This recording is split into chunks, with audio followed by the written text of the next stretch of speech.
Hey, bro. What you doing? Nothing. Just working on Miss Doyle's project. What's it about? The Great Depression and President Franklin Roosevelt's New Deal. Hot dog. That must be interesting. Tell me about it. Okay, Roosevelt was elected after Hoover.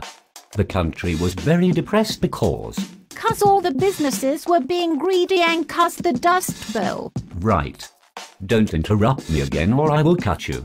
Anyway, after Roosevelt was elected, he teamed up with a bunch of professors, lawyers, and journalists to form the Brain Trust. Are you listening? No! I already know what you're talking about. Fine, then you explain it. Fine. Roosevelt and the Brain Trust came together to make a program called the New Deal. This program was meant to alleviate the problems of the Great Depression. So, you using big words. Yes, boy, shit it. After Roosevelt took office, he and his administration launched a period of intense activity known as the 100 Days, which lasted from March the 9th to June the 16th, 1933. During this period, they passed more than 15 major pieces of New Deal legislation. These laws, and others that followed, significantly expanded the Fed's role in our economy. So now you interrupting me? Anyways, Roosevelt's first step as president was to carry out reforms in banking and finance. Look at me now, look at me now. I'm getting papers. Boy, shut up. In 1933, Roosevelt passed the Glass-Steagall Act, which established the Federal Deposit Insurance Corporation, or the FDIC. Oh, yeah. They provided federal insurance for individual bank accounts of up to $5,000. 'Cause last time, all the banks went bankrupt, and it added to the depression. All them people wanted to make sure their greens were secure, yeah, I heard. And then they passed the Federal Securities Act, but I had forgot what that did. Girl, you stupid. It required corporations to provide complete information on all stock offerings, 'cause they had been lying to people. It also made them liable for any misrepresentations. That's why you got that little print at the bottom of them commercials that can't nobody read. I ain't stupid, I special. The 100 Days also included helping people. For the farmers and stuff in the rural areas, they passed the Agricultural Adjustment Act. It sought to raise crops prices by reducing the amount of crops grown. They paid the farmers not to grow on certain amounts of their land. Getting paid not to work. Holla. Thug life out here. But you ain't bout that life though. Whatever. For the city folk, they passed the Civilian Conservation Corps.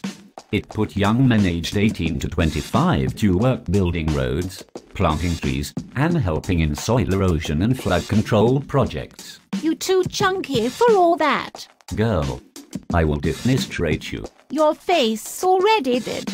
Anyway, the Brain Trust also passed the National Industrial Recovery Act, which provided money to states to create jobs chiefly in the construction of schools and other community buildings. You forgot to mention that the National Industrial Recovery Act also sought to promote industrial growth by establishing codes of fair practice for individual industries. They created the National Recovery Administration, which set prices of many products and established standards. I said that. You wasn't listening. Do not make me pause this dialogue. I will go bus driver on you and make you think this is Mortal Kombat. Fight me. Get yourself together, Mate. We're on camera. Some New Deal programs concerned housing and home mortgage problems. The Homeowners Loan Corporation provided government loans to homeowners who faced foreclosure. In addition, the National Housing Act in 1934 created the Federal Housing Administration, and the Federal Emergency Relief Administration was created. Not everyone was down with the New Deal. Can you dig it? Some people thought Frank Roosevelt wasn't doing enough to help the poor and reform the nation's economic system. Conservatives believed acts like the Agricultural Adjustment Act put too much government control over agriculture and industry. They believed the New Deal interfered with the free market economy. Do you think you're smart? I bet you didn't know some Supreme Court decisions boosted the opinion that the New Deal was bad. Actually, Swagloff, I did know. 1935, the Supreme Court struck down the National Industrial Recovery Act because they deemed it unconstitutional. They declared that the law gave legislative powers to the executive branch. Don't make me get young Swagloff. The Supreme Court also struck down the Agricultural Adjustment Act on the grounds that agriculture is a local matter and should be handled by the states, not the feds. That's right, chickenhead. Do you know the 3 critics that hated the New Deal the most? Yes, I do. Bubble butt.